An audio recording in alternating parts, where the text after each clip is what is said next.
1889年，比利时，一位日本来的学者正和一位西方法学家在林间散步。聊着聊着，那位西方人忽然停下脚步，一脸困惑地问他：“我听说你们日本的学校里并不教宗教课。”这位学者点了点头，对方更不解了：“没有宗教课，那么你们究竟是靠什么把善恶是非、把做人的道理传授给下一代的呢？”这个问题像一根针，一下子扎进了学者的心里。他怔住了，一时竟答不上来。是啊，他从小到大，明明也被反复教导着什么该做，什么不该做，什么是荣，什么是赤。可这些东西从来不是写在哪一本经书里，也不是哪一堂课教的。那他们到底是从哪里来的？这位学者名叫新渡户道造。为了回答这个问题，他在病榻上苦思了很久，终于找到了那个答案。那个一直无形的，却又无比深刻的塑造着每一个日本人的东西，叫做武士道。后来他干脆用英文写了一本薄薄的小书，把这个答案讲给整个西方世界听。这本书就叫《武士道：日本之魂》。今天20分钟，我带你读完这部影响了全世界对日本想象的奇书，看新渡户道造怎么用7个字拆解一个民族骨子里的精神，也教我们每一个人怎么把自己活成一个有骨气又有温度的人。先说说这本书和写书的人。新渡户道造生在1862年，是日本从封建走向近代的那个剧烈转型的年代。他是个农学家，也是教育家，后来还做到了 Quantitative Eye 的副职牧长，是当时最具国有比视野的日本知识分子之一。正因为他常年游历欧美，精通英文，又对自己民族的根有着深深的眷恋，才会在1899年于美国养病期间用英文写下了这本《武士道》。请你记住这个关键，这本书最早是用英文写给西方人看的，所以你会发现书里头新渡户不断地拿日本的武士道去和欧洲的骑士精神和基督教和西德罗马的哲学做对照。他是想搭一座桥，让那些完全不懂日本的西方人能借着他们熟悉的东西去理解这个遥远东方民族的灵魂。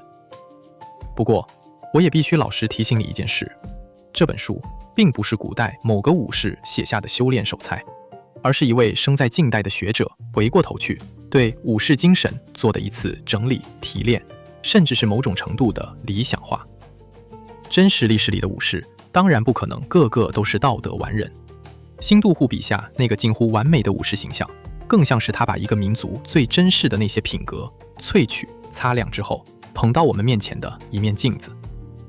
武士道，他说，其实没有一本成文的法典，它只是一些口耳相传的格言，是一个民族在几百年的岁月里慢慢长出来的东西。而支撑起这整套精神的是7根柱子，7个字：义、勇、仁、礼、诚、名誉、忠。接下来我就带你一个一个把它们拆开来看。第一个字，也是新渡户认为整个武士道的骨干，叫做义。在他看来，义是武士最不能丢的东西。一个武士可以没有钱，可以没有显赫的出身，但他骨子里若没有了义，那他就只是一具会挥刀的空壳。那么到底什么是义？新渡户给了一个非常硬气的定义，我把它意译成白话就是：义就是依着道理果断地决定该走哪条路，毫不犹豫，他没有半点讨价还价的余地，该赴死的时候就坦然赴死，该出手的时候就毫不迟疑地出手。你听，这里头没有划不划算，没有对我有没有好处，只有一个字：该。一件事只要在道理上是该做的，那就去做，哪怕代价惨重，哪怕没有任何人会看见，会奖赏你。这就是义最硬的那个内核，它是一个人为自己立下的不容紊曲的脊梁。把这个道理放到今天，其实一点都不过时。我们这个时代太擅长噎散值不值得了，帮这个人有没有用，做这件事有没有回报，坚持这个原则会不会吃亏，算盘打得噼啪响。可武士道却在提醒我们，一个人总要有几件事是不算的，不是因为划算才去做，而是因为他该做，因为他对，所以才去做。一个人活在世上，若是什么都拿来算计，那他或许永远不会吃亏，却也永远挺不直腰杆。义这个字说到底，立的就是一个人的骨气。有了义这根脊梁，第二个字就紧跟着来了，叫做勇。新杜户说，勇和义是一对丧生兄弟。义是知道什么该做，勇就是真的把它做出来。光知道什么是对的，却没有胆量去实践，那不叫义，那叫懦弱。但这里新杜户特别点破了一个非常重要的分别，什么才是真正的勇？在他看来，明明不该死，却为了一时义气，为了逞能而白白送命，那不是勇，那是匹夫之勇，是廉价的，甚至愚蠢的。真正的勇，他这样讲，我意译给你听：该活的时候活下去，该死的时候才去死，这才是真正的勇气。你看，真正的勇敢从来不是不怕死，而是分得清什么样的事才值得你拿命去拼，什么样的时候好好活着，忍下这口气，反而需要更大的勇气。更妙的是，新杜户还讲了一种静中之勇。他说，沉着就是静止状态下的勇气。一个真正勇敢的人，在巨大的危险甚至死亡面前，反而是平静的、从容的。他不会慌乱，不会被突如其来的变故打乱阵脚。那种临大事而不乱的镇定，才是勇气最高级的样子。这一点今天读来特别有力量。我们常常以为勇敢就是热血沸腾、横冲直撞，可真正的勇者往往是安静的。他在风暴中心依然能稳住自己的呼吸。他知道有些仗值得打，也知道有些气忍下来比发出去更需要胆量。能冲是一种勇，能忍、能静，能在最坏的局面里不乱方寸，是更深的一种勇。如果说义和勇是武士刚硬的那一面，那么第三个字仁，就是让这份刚硬有了温度的那一面。新杜户说，仁是为王者、为强者的德行。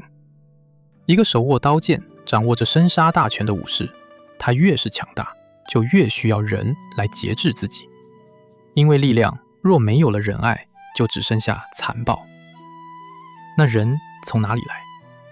新杜户借用了孟子的说法，我意译给你：恻隐之心正是仁的根源。也就是说，当你看见别人在受苦、在危难之中，心里那一动的、不忍的、想要去帮一把的念头，那一点点柔软，就是仁最初的种子。武士道讲的仁，特别强调一种强者的温柔。一个真正的武士，对上要刚，对下、对弱者，却要怀有深深的体恤。他可以在战场上勇猛无比，却会在面对一个孤苦无依的老人、一个哭泣的孩子时，收起锋芒，露出最柔软的那一面。日本人有一句话叫武士之情，讲的就是这种铁汉心墙里藏住的那份慈悲。这个道理放到今天依然戳中人心。我们总以为强大就是要锋芒毕露，咄咄逼人，可武士道却告诉你，一个人真正的强大，恰恰体现在他如何对待比他弱小的人。一个越是有能力、有权力的人，越是愿意俯下身去体恤弱者，这个人才真正配得上强这个字。刚而不柔，那是蛮横；刚里藏柔，才是仁者。最有力量的温柔，永远来自一颗原本可以选择冷酷，却偏偏选择了善良的心。第四个字是我们最熟悉却也最容易误解的一个，叫做礼。一提到日本，很多人脑海里浮现的第一个画面，可能就是日本人不停地鞠躬、弯腰、客客气气。但新杜户要告诉你的理，远远不只是这些表面的客套。他先泼了一盆冷水，这句话我也意译给你。若只是怕失礼，礼就太廉价了。礼该是替别人着想那份心意的外在流露。你听这话说得多透。如果你对人彬彬有礼，只是因为害怕被人说没教养，怕丢自己的脸，那这种礼是空的，是廉价的。真正的礼根子上是一种仁，是你心里真的在乎对方的感受，真的替对方着想。这份心意自然而然地流露成了一个鞠躬，一句问候，一个体贴的举动。所以新杜虎说，最高形式的礼几乎就接近于爱了。它的核心从来不是那一套繁复的礼节形式，而是礼节背后那颗设身处地不愿让别人难堪的心。这一点特别值得我们今天记住。我们身边不缺懂礼数的人，场面话说得滴水不漏，客套做得一丝不苟，可你跟他相处却总觉得隔着一层暖不起来。为什么？因为他的礼只做在了表面，没有走到心里。真正让人如沐春风的礼貌，从来不是因为对方多会说漂亮话，而是因为你能真切地感觉到他在为你着想，他把你放在了心上。礼的最高境界不是让自己看起来得体，而是让对方觉得舒服，觉得被尊重。把别人放在心上，这才是一切礼节的源头。第5个字叫做诚，这就是真诚、诚信。在武士的世界里，诚这个字的分量重到超乎你的想象。新杜户说，对武士来讲，撒谎和言而无信是一种比死还可耻的事。日本有一句老话叫武士一言，意思是一个武士只要把话说出了口，那这句话本身就是最高的保证，根本不需要再立什么字据，发什么誓言。一诺既出，重于泰山。那要是违背了呢？新杜户说得很重，我意译给你。说谎与含糊其辞都被看作同样怯懦的事。请注意这个说法，他把说谎和怯懦画上了等号。在武士看来，一个人之所以要撒谎，要遮遮掩掩，要把话说得模棱两可，根子上是因为他不敢承担说真话的后果，是因为他怕。所以说谎不只是不道德，它更是一种没胆量的表现，是人格上的软弱。一个真正堂堂正正的人，是敢于把真话说出口，并为自己每一句话负责到底的。这个标准放到今天这个资讯爆炸，人人都急着为自己辩护，急着甩锅推责的时代，更显得掷地有声。我们太习惯于用一些圆滑的、模棱两可的话去掩饰、去周旋、去保护自己了。可武士道却在提醒我们，一个人最大的体面，不是他有多会说话，而是他说的话算不算数。你说过的承诺能不能兑现？你嘴上的保证背后有没有胆量去扛？一个人言而有信，他的话才有重量，而一个人的话有了重量，他这个人才真正立得起来。第6个字叫做名誉。他说的其实是一个人内心深处那一份最敏感的廉耻之心。新杜户说，武士从小被教导的最深的一件事，就是要懂得知耻。一个武士最怕的不是肉体的死亡，而是名誉扫地，是做出让自己、让家族蒙羞的事。这份对耻的高度敏感，像一道无形的防线，时时刻刻约束着他的一言一行。新杜户打了一个让人印象极深的比方，我意译给你听。不名誉就像树上的一道疤，时间非但不会抹去它，反而只会让它越长越大。你想想看，这个比喻有多狠？一道伤在树干上的疤，你以为日子久了它会慢慢淡掉、长平，可事实恰恰相反。随着树一年年长大，那道疤也跟着一年年被撑大、被拉长，永远刻在那里，再也回不去了。一个人在名节上的污点也是一样，它不会随着时间被遗忘，反而会像影子一样跟着你越来越久，越来越深。正因为如此，武士才会把廉耻二字看得比命还重。这份知耻之心，恰恰是今天我们很多人最稀缺的东西。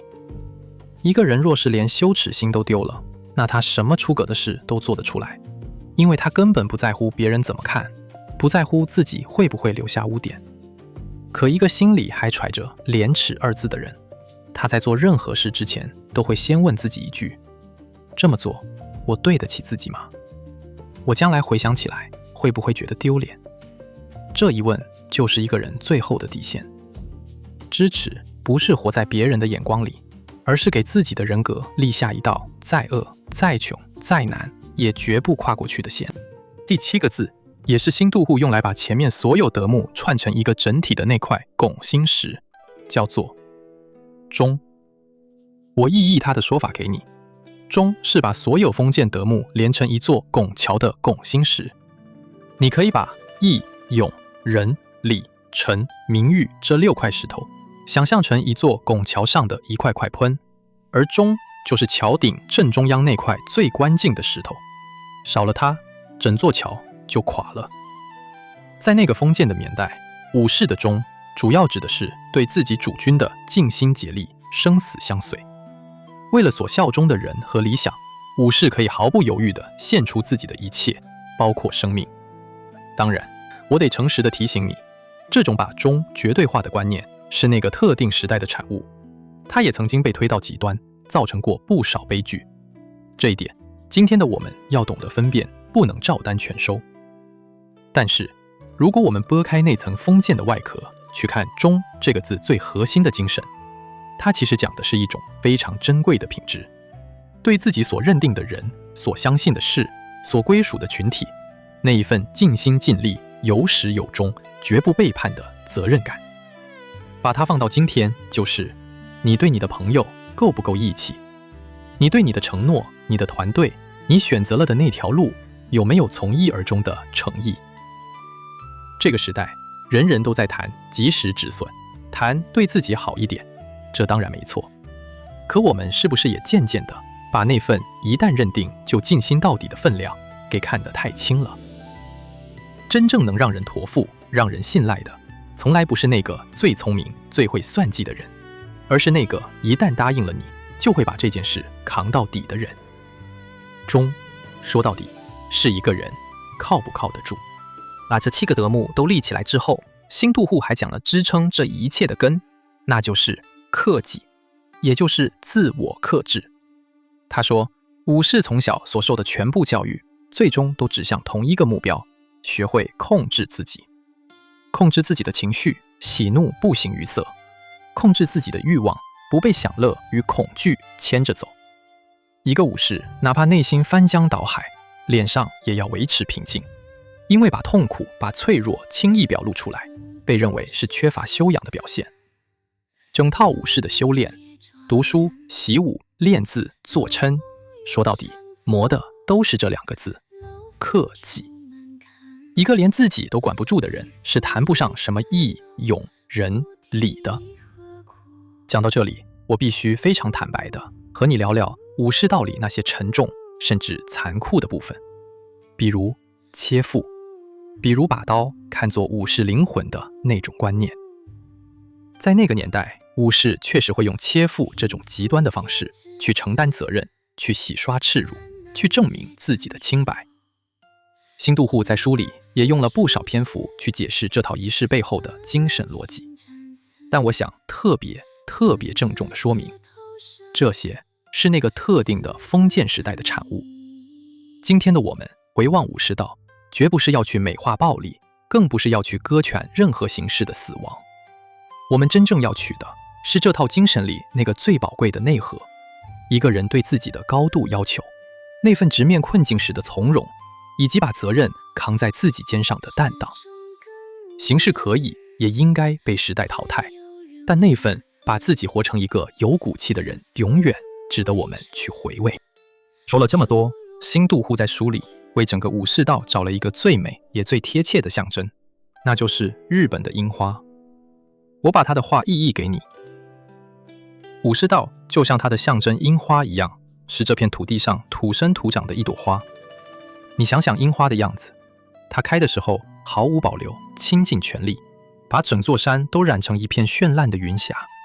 可它谢的时候，也残脆得让人心疼，不等枯萎，不待凋零，而是在最盛最美的那一刻，随风飘落，潇潇洒洒，绝不留恋。